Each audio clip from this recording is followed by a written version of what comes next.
Hi everyone, this is question number 14.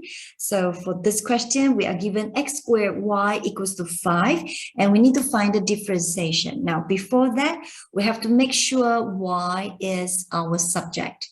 Then only we can differentiate the y with respect with x. So in this case, we have to start with this. Let's rewrite y equals to 5 over x squared. Let's write it in the negative index. So we have -2. Okay, and with that, now we can differentiate that y with respect to x. So bring down the power. So we have 5 times -2, we have -10, x, -2 minus 1. So we have -10 x to the power of -3.